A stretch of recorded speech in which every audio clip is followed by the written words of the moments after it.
From the St. Louis Public Radio Newsroom, this is The Gateway. It's Thursday, August 29th. I'm Wayne Pratt. Ahead, since last year, more than 120,000 people have dropped off Missouri's Medicaid rolls. State officials say they're getting rid of people who are not eligible, but many families say they've been kicked off unfairly. I cried for a week. I was beyond stressed out. Plus, I have a full-time job. I have another kid. It's been something that no family should have to go through. St. Louis Public Radio's Sarah Fenton and Jacqueline Driscoll investigate what happens to children when they lose coverage. First, the news. Missouri's governor is standing firm that there will be no special legislative session on gun violence. As St. Louis Public Radio's Jacqueline Driscoll reports, Mike Parson is not convinced anything would be accomplished. Parson summoned lawmakers back for a special session to run concurrently with the veto session next month for a car sales tax technicality. The Missouri Legislative Black Caucus asked the governor to add gun violence to the list, but Parson rejected the idea on Tuesday. He reiterated that on Wednesday. Special session, you want to do something a limited time that you think you can get a fix to. I'm not for sure you gain anything by a special session on the gun violence. Parson proposed increased highway patrol and finding more funding streams to help with gun violence, but says it should be saved for the regular legislative session. The cost of this special session is expected to be around $16,000. In Jefferson City, I'm Jacqueline Driscoll, St. Louis Public Radio. Gun violence is also a key issue for elected officials in St. Louis. Congressman Lacey Clay is calling it a public health emergency. The Democrat is asking the community for help and urging Congress to take action. In St. Louis and across this nation, we are faced with an ugly, obscene, inescapable truth. Clay spoke during a town hall last night about the spike in gun violence against children in the region. The Black Caucus of the St. Louis Board of Aldermen organized that event at Harristow State University. Federal Agriculture Secretary Sonny Perdue visited the Melvin Price Locks and Dam in East Alton yesterday. As St. Louis Public Radio's Eric Schmidt reports, Perdue is calling for infrastructure investment along the Mississippi River. Secretary Perdue toured the locks and dam to see a newer facility in action. He says he wants to see more modern lock and dam facilities like Melvin Price on the Mississippi. We've got a 1,200-foot lock and dam where the barges can come down and don't have to unhook and unlatch, which is a hours-long process. Perdue says aging locks and dams on the river delay barges for hours. In the past 20 years, vessel delays have increased on the Mississippi, while overall traffic has decreased, according to a new report from the USDA.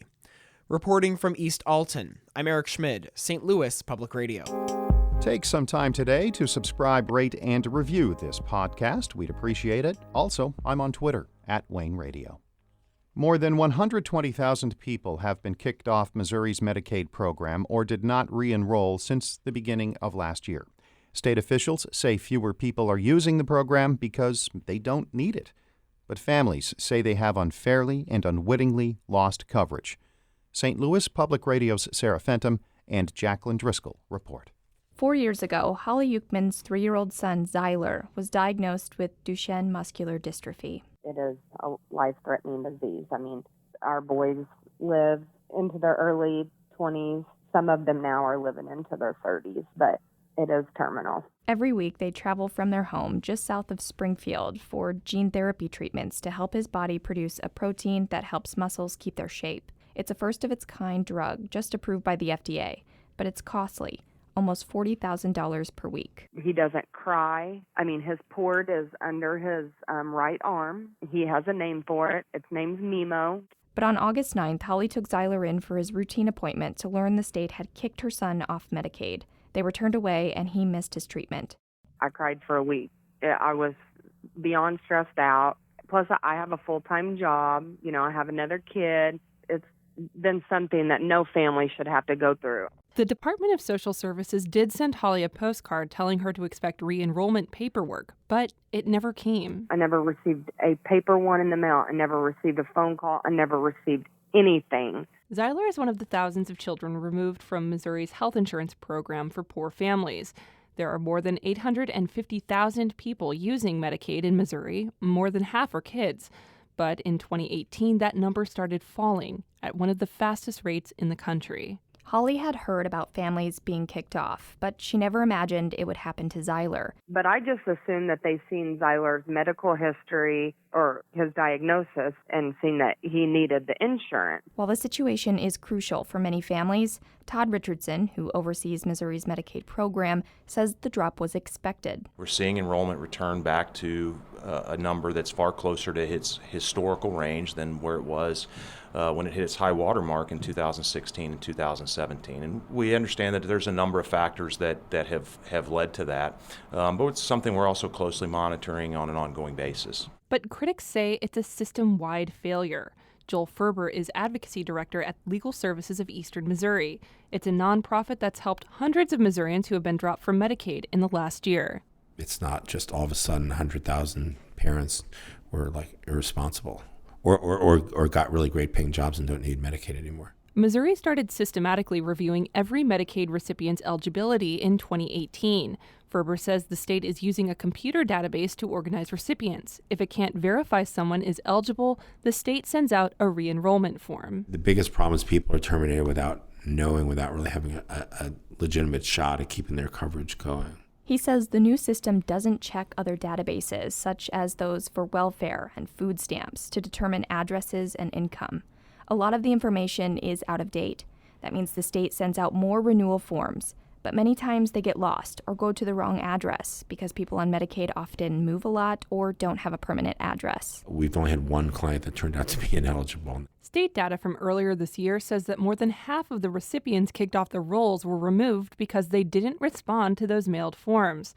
Ferber says legitimately eligible patients have become collateral damage in the state's effort to tamp down on unauthorized users. One of those patients is Deidre Wortham in North St. Louis County, who also never received a re-enrollment form. Her 12-year-old son, Aiden, goes to a community clinic to get therapy for behavioral problems. In July, Deidre's older son took Aiden to his appointment because she had a final exam. At 48 years old, she was 2 tests away from earning her high school diploma.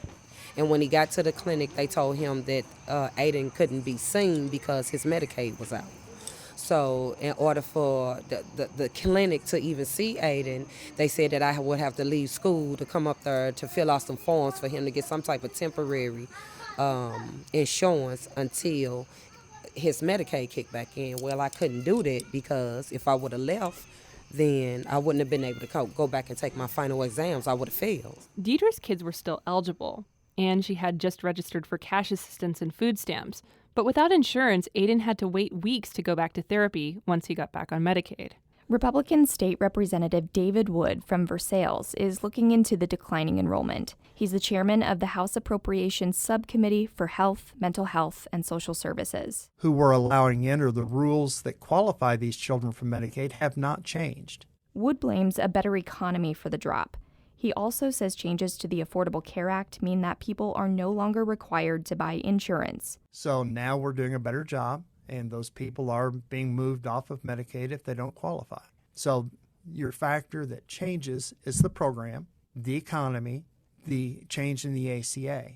But Democratic State Representative Crystal Quaid from Springfield isn't buying it.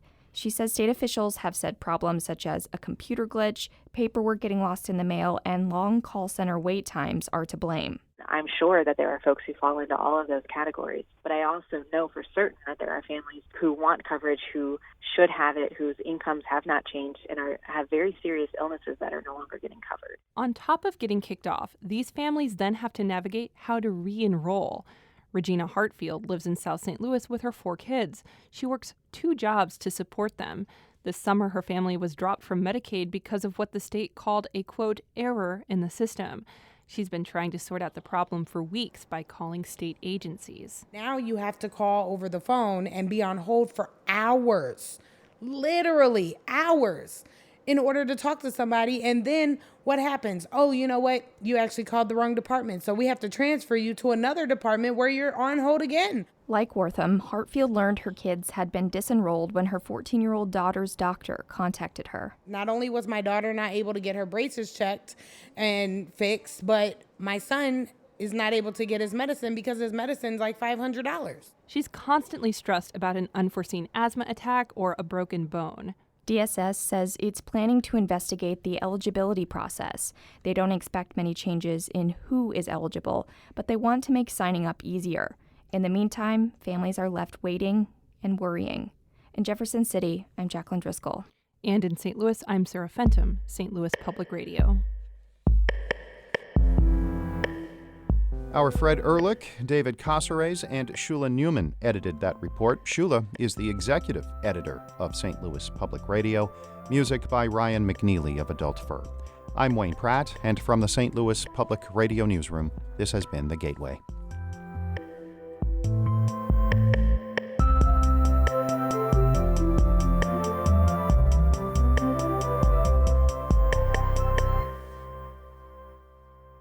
Support comes from Missouri Forest Products Association, committed to sustainable and sound conservation of the state's forests, which support more than 41,000 Missouri jobs, resulting in a $10 billion industry. ChooseWood.com.